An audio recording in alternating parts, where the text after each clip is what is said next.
Hey folks, this is Rob Wells here with you, Landlord Warrior. Hey, I need to make a clarification video for one of our TikTok viewers, Red EV. He sent a question that I answered yesterday, and I actually gave him the wrong information here about his question was statewide, they're at an 8.9% rental increase for the year under the Tenants Protection Act. So what the law is you get a 5% base plus the change in CPI. So I'm assuming in their area it's 3.9%. They were asking the question if the tenant brought two additional people on the lease, I'm assuming, and could they raise the rent more than $300, or it'd be a 16% rental increase. Okay.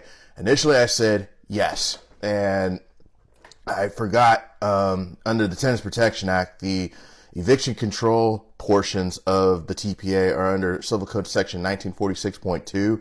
I was referring to an exemption for just cause eviction, the requirement that a landlord has to give cause after a tenant has lived there 12 months. There's a special carve out if tenants are added to the lease. And the special carve out is if other adults are added to the lease, all tenants have to be residing at the property for 12 months, or one tenant has to live there for 24 months before all the Tenant Protection Act just cause provisions go into effect. However, under Civil Code Section 1947.12, which governs all the rental increases under the Tenants Protection Act, the general rule is landlord gets to set the initial price for the whatever the rent is, right?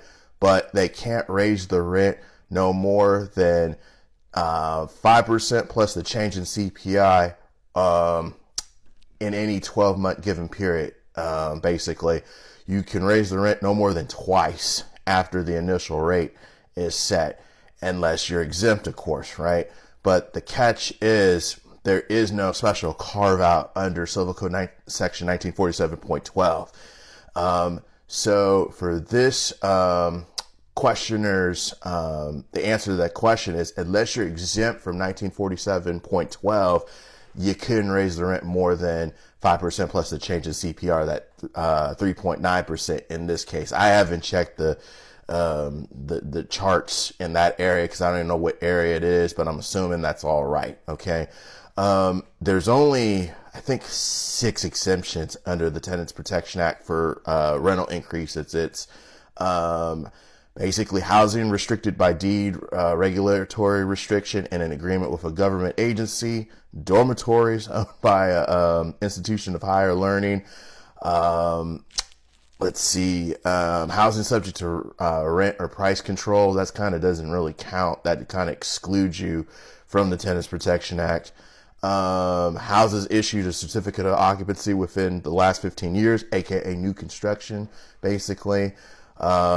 And of course, are single dwelling owners that aren't real estate investment trusts, corporations, or limited liability corporations that have a corporate member, or management of a mobile home park, if we're talking about mobile homes. Okay.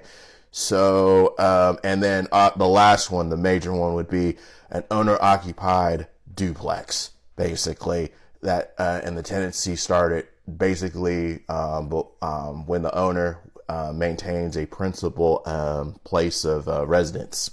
Okay, those are the 6 exemptions. Okay, so assuming this owner is not exempt under the Tenants Protection Act, they cannot raise the rent more than 16%. You would be in violation of Civil Code Section 1947.12A1.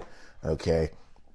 And the 5% plus the change in CPI restriction goes on the base rent without any discounts, concessions, that type of deal. And those, if a landlord does offer concessions, that type of deal, it has to be actually specified in the agreement, basically what those are, to determine that that the gross rent and then the rent caps to that. So hopefully that explanation helps out.